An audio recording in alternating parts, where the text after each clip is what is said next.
Partículas de História Militar começando para você, seja muito bem-vindo. Eu sou Daniel Ibarra e este é mais um podcast do Clube dos Generais. Levante e arrumem suas coisas, vamos de pé, de pé, de pé! Hoje comigo sempre ele, meu amigo Glênio Madruga. Tudo bom, Mac? Tudo jóia, Bull. Saudações cavalarianas para você mais uma semana com a gente aí, mais um episódio. Mais um episódio hoje gravando no dia 30 de junho. O que temos no dia 30 de junho, Mac? Temos aniversário da Noite das Longas Facas de 1934, quando o Adolfinho resolveu trabalhar a oposição dele de uma maneira mais incisiva. A gente tem também o final da Batalha de Cherburgo em 1944, importantíssimo para o encaminhamento aí do final da Segunda Guerra Mundial. Exato.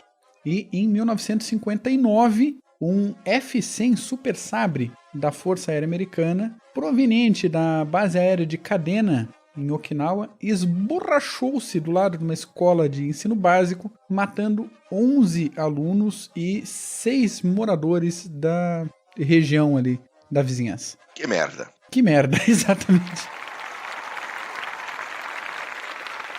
Muito bom. Bom, pessoal, hoje, depois dessa belíssima retrospectiva, ideia do nosso querido Paulus, que não está aqui porque ele tem coisa melhor para fazer, nós vamos para o assunto do dia, que é a nossa querida Operação Mercado Jardim.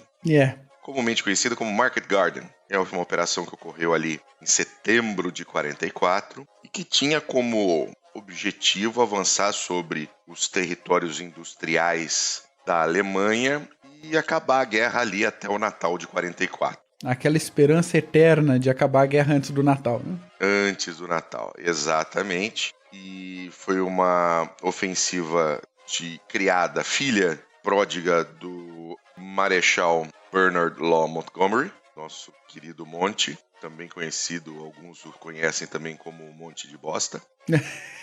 Não é uma opinião compartilhada por mim, eu não acho isso. Mas foi a maior operação aerotransportada da história. Só isso. Né? Ou seja, infiltrar nas defesas do Reich, abrir caminho para o avanço final, chegar em Berlim, desfilar em Berlim, entendeu? E mandar uma banana para os russos que estavam chegando pelo outro lado também. E chama Market Garden porque era uma operação em duas partes, né, Mac? A primeira parte, Market. E é uma dúvida comum, inclusive. Por que esse nome, né? Market Garden, Mercado Jardim, qual é desse negócio aí? A primeira parte tinha o objetivo de inserir 40 mil homens da primeira divisão aerotransportada britânica e da 82ª e 101ª aerotransportadas americanas. E, com isso, tomar o controle de 17 pontes essenciais antes que os alemães se dessem conta do que estava acontecendo e explodissem todas essas pontes. Isso, tomar as pontes para poder avançar com o restante da tropa. E a segunda parte, que é a parte Garden, com uma tropa de blindados que fariam o que blindados devem fazer na guerra, que é arrebentar o fronte, né, abrir as defesas e facilitar esse avanço, consolidar esse avanço e fazer a ligação do fronte que estava estabelecido com todas essas infiltrações, cabeças de ponte, para garantir todo o deslocamento e o avanço de forma mais objetiva para o coração da Alemanha, vamos dizer assim. Muito bom. Alguns objetivos foram alcançados, né, Mac? Uma coisinha aconteceu, mas teve muitos problemas aí da Market Garden que acabou não alcançando os objetivos principais. Pois é, uma das cabeceiras de uma ponte em Arnhem foi tomada pelos paraquedistas britânicos, só que logo depois eles foram cercados e entraram numa batalha complicadíssima por 3 dias. O resto da primeira aerotransportada também foi cercado, cerca de 8 km mais a norte, e lutaram por 9 dias e 2.500 sobreviventes foram evacuados na noite entre 25 e 26 de setembro. E daí a gente tem todo esse negócio de, foi uma cagada épica, não foi, ou foi só um desastre, ou não foi, se foi um desastre foi total ou não foi, mas de qualquer forma foi uma operação que esticou as defesas alemãs e acabou ajudando, no fim das contas, como uma base para o avanço que aconteceu na primavera de 45. Muito bom. Então não sei se eu considero isso um desastre, foi uma cagada, ou se foi uma operação que acabou dando certo, mas com um custo muito alto. Tem 2 maneiras de se pensar a Market Garden aí. Eu não acho que deu certo no final das contas. Afinal, o objetivo principal não foi alcançado, Sim. que era efetivamente usar o rio, invadir a Alemanha, formar ali uma cabeça de ponte que pudesse levar ao fim da guerra no Natal de 44. Mas tem bastante coisa pra gente falar disso.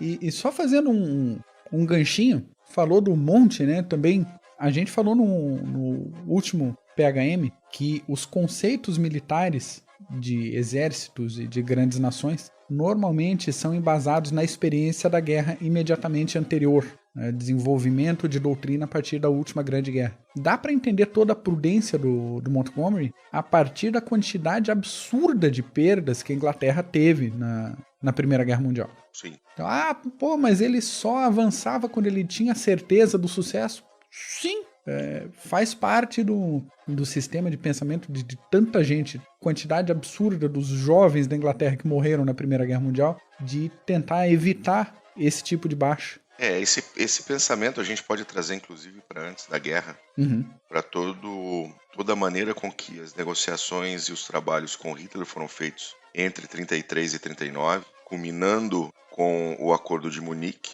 que tinha sempre como objetivo não levar a Inglaterra e a França para a guerra.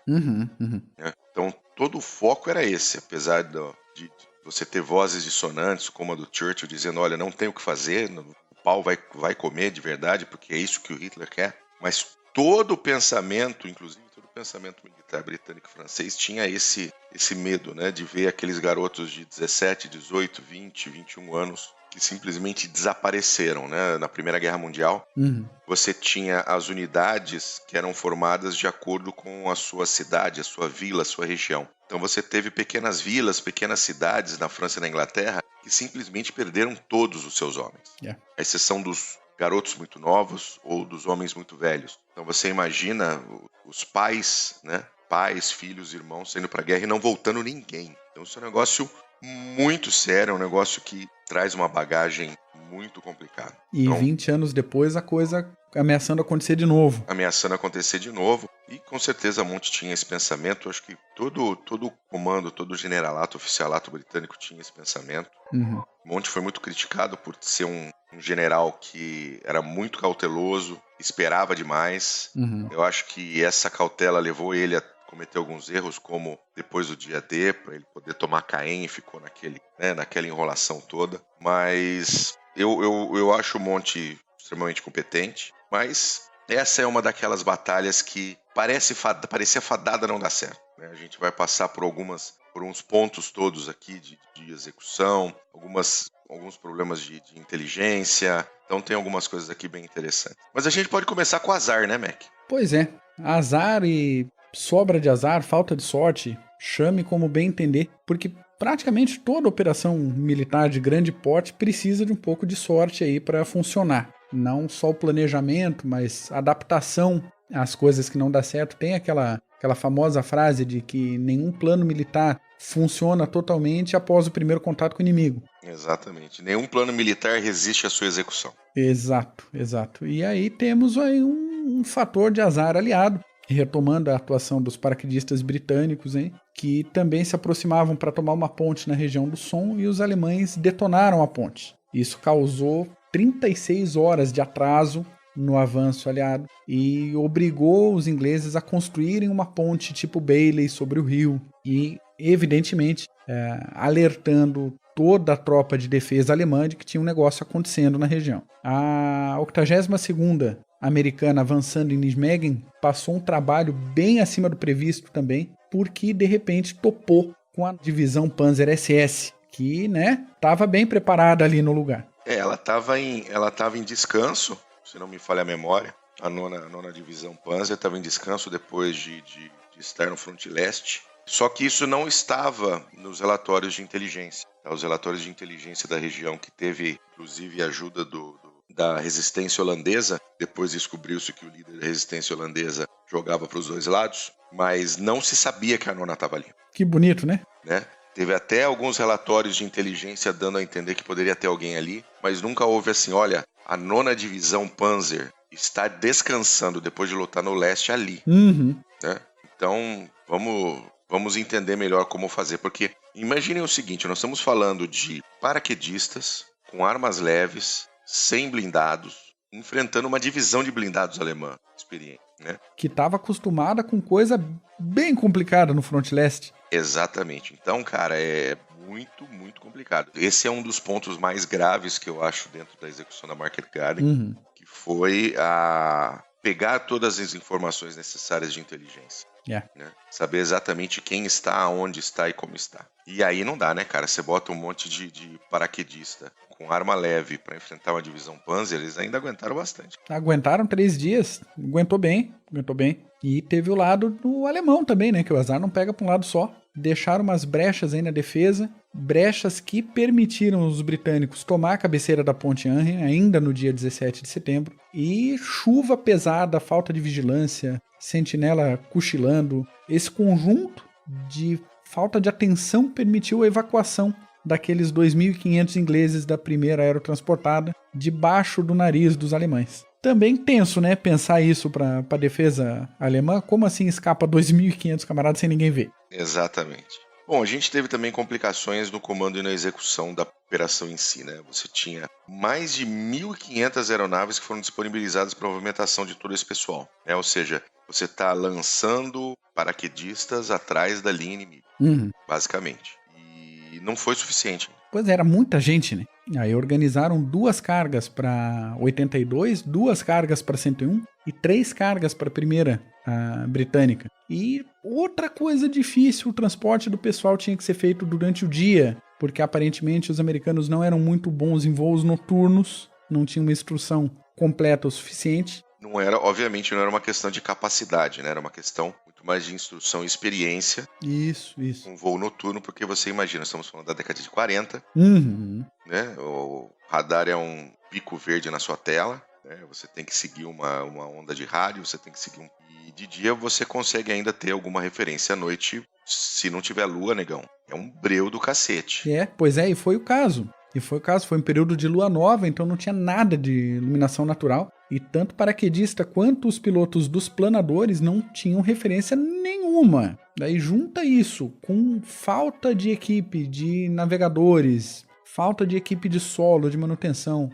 A gente está falando de outono na Europa, os dias curtos, difícil. Então todo esse transporte aí foi organizado, uma leva por dia das equipes, complicado. E chegando no terreno, o terreno era complicado. Então, em Henry, o local mais propício para a chegada de grandes efetivos, ficava a mais de 10 quilômetros a norte das pontes. E o terreno todo era cortado por canais. Então, até os paraquedistas podiam ser lançados mais perto, mas eles ficariam sem recursos, sem veículos, sem arma antitanque, tendo que atravessar meio na marra esse terreno cortado por esses canais e sem ter como receber esses reforços. E outra coisa de comando que eu até gaguejo, cara, que me deixa meio indignado com isso.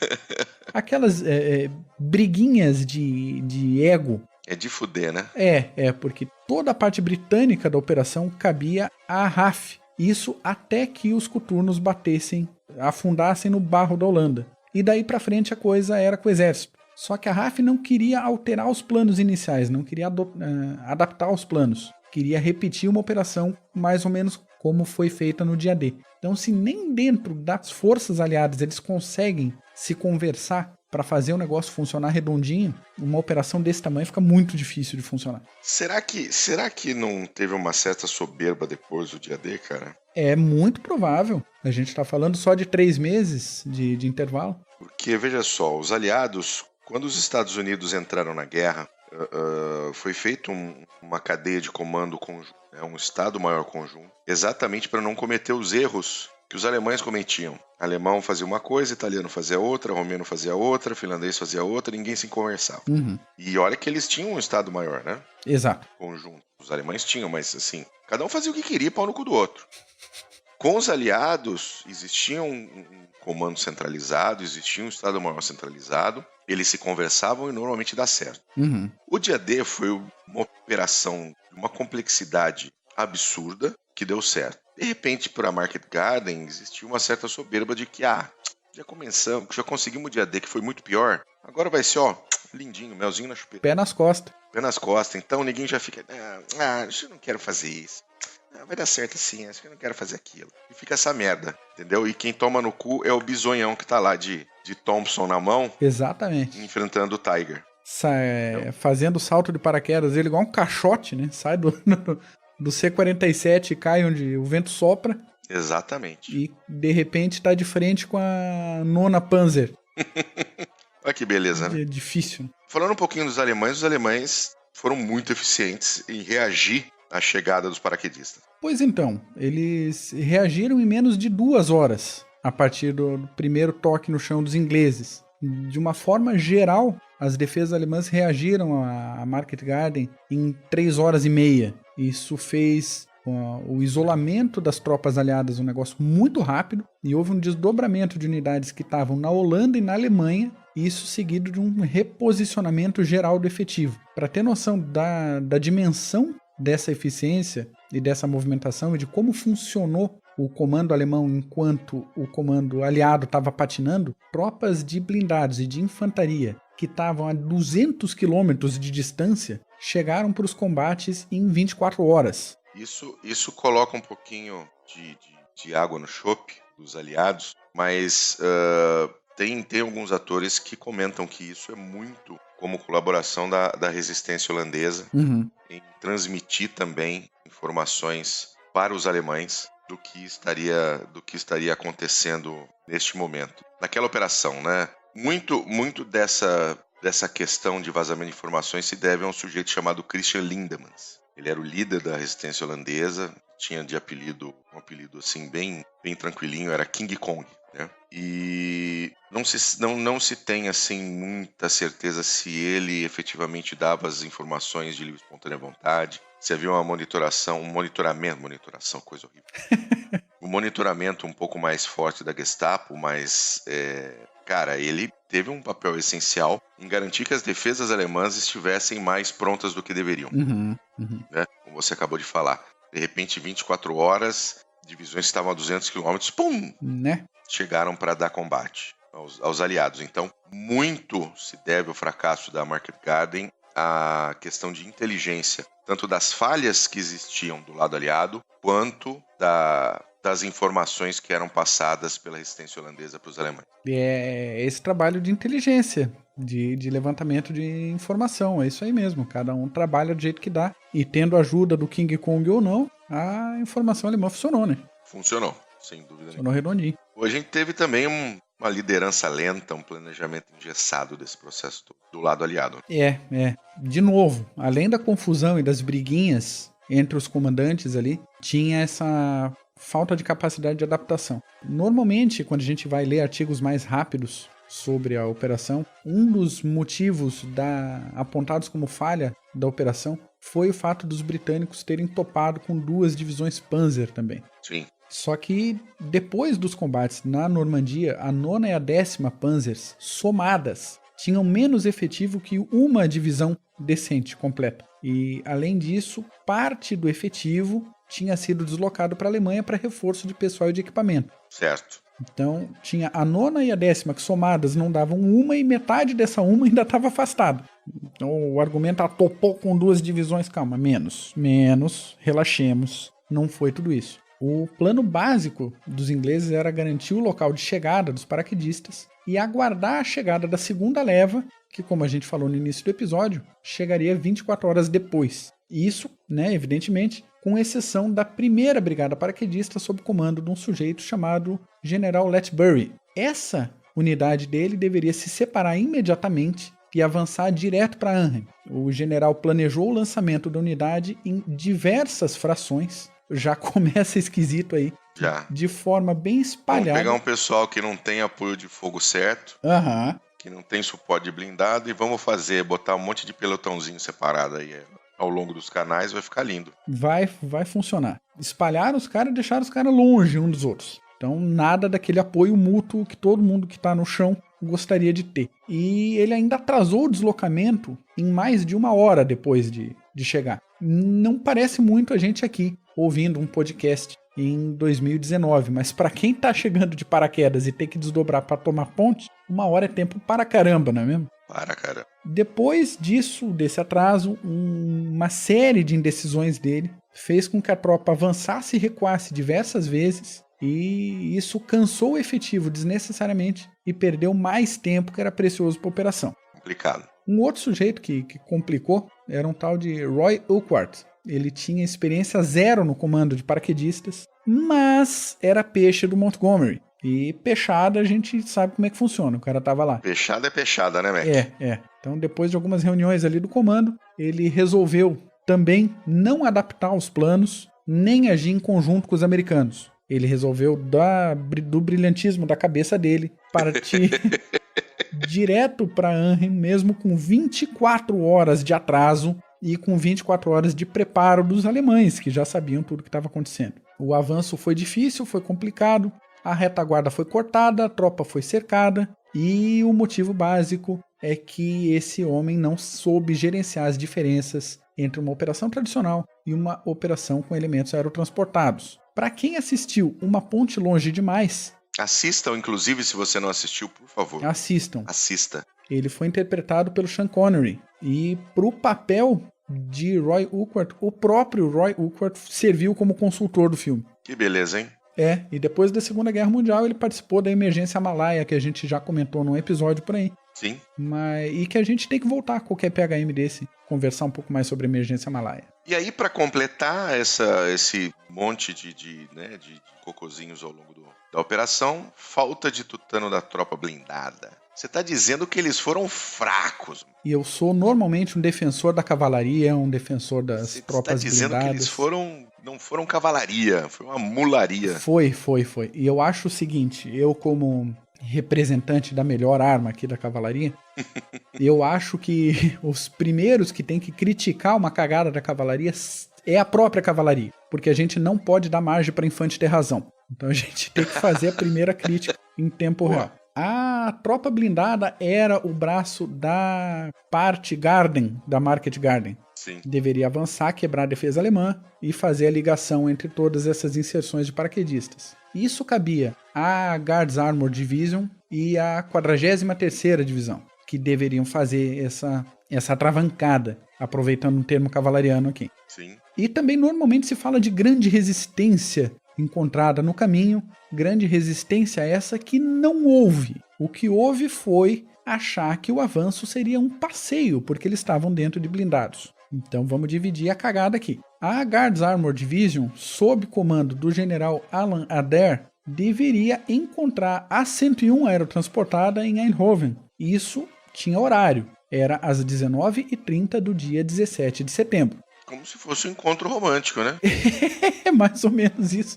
7h30, quinta-feira, tamo junto lá, a gente se encontra no barzinho, vamos conversar. Aí um deslocamento de 26 quilômetros em solo inimigo. Só que não, a divisão não se mexeu até as 2h35 da tarde e resolveu parar quando o sol baixou. E isso depois de 11 quilômetros cumpridos, eles não fizeram nem metade do caminho. Mais um dia inteiro seria necessário para o novo deslocamento esse que também começou com atraso. Para o comando da tropa, as tropas blindadas se moviam durante o dia e estacionavam à noite. Então nada de quebrar o protocolo, nada de ir contra os manuais. Quebrar protocolo só por causa de meia dúzia de paraquedista? Como assim? Então, gente, menos, né? Aquela bisonhada toda lá? Porra, tudo bem que infante tem bastante, mas infante e paraquedista começa a ser um elemento um pouco mais caro, né? A gente precisa ter mais cuidado. Bem mais caro. A 43ª, que estava sob comando do Ivor Thomas, teve um problema bem semelhante. 30 horas foram necessárias para cobrir 96 quilômetros. E isso sem resistência inimiga nenhuma. Problema entre aspas, né? Problema provocado por ele mesmo. Problema de comando. A gente falou agora há pouco que os alemães fizeram 200 quilômetros em 24 horas, tendo a informação. Os caras tinham um plano antecipado, sabe? E levaram 30 horas para fazer 96 km, embarcado. Não estamos falando nem de gente a pé, né? Deslocamento a pé, Campo Limpo, você faz, 40, 45 em marcha forçada. Você embarcado, você tem que cumprir melhor isso. Mas... embarcado você consegue fazer aí 30, 40 quilômetros em meio-dia. Exato. Então, nenhuma das tropas blindadas avançou com essa urgência, com esse comprometimento, e a impressão passada foi realmente que o aperto que a primeira aerotransportada e os americanos da 82 e da 101 simplesmente não era problema deles. Não tinha nada a ver com eles.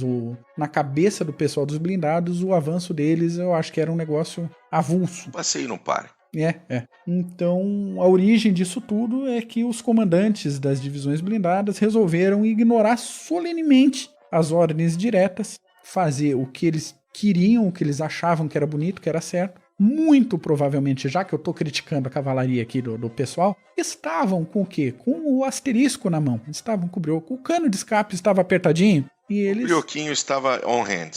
Exato. É isso aí. E, deu um ruim ali para fazer o avanço. E no fim das contas, Market Garden virou o desastre que a gente conhece. Pois é. O Horrocks ali não reagiu também como deveria, porque ele meio que passou pano pra galera. Ele tinha voltado à ativa na guerra antes do tempo necessário, ele tinha sofrido um ferimento sério em 43 e acabou ganhando um gancho novo em dezembro de 44. Mas aí toda a cagada já tinha sido feita e não tinha mais o que fazer com relação ao Market Garden. Era uma operação que era para ser muito rápida e ter sido desenrolada de forma bem objetiva, mas não, né? O avanço só foi retomado de forma pesada em 45 e a gente sabe que o rolo compressor soviético estava vindo de lá para cá de uma maneira bem, digamos, intensa. Bem intensa. Bom, a gente teve cagadas de inteligência, tivemos cagadas do oficialato, do generalato, lentidão, ignorância. Nossa, dá para fazer uma lista grande aqui de merdas. Dá. Da nossa querida Mercado Jardim, e aí obviamente que ela não atingiu os objetivos, tudo bem, esticou um pouco a linha alemã, aquela coisa toda, mas custou a vida de muita gente, de muito paraquedista aliado. Foi um dos pontos, um dos pontos acho que mais comentados e mais discutidos da Segunda Guerra. Muito bem, Sr. Mac, é isso por hoje? É isso por hoje, um PHM rapidinho sobre a Market Garden, lembrando que em breve teremos um CGCast grosso. Para falar um pouquinho mais, né? Isso, para falar um pouquinho mais em detalhes e com convidado do CG que tem bastante experiência com o assunto, com a pesquisa desse evento. Então acompanhem o nosso feed, acompanhem nossos episódios, que em breve Market Garden no CGCast. Muito bom. Beleza, Mac? É isso aí. Valeu, gente. Um abraço. Obrigado, Mac. Valeu. Até semana que vem. Até semana que vem. Um abraço. Tchau.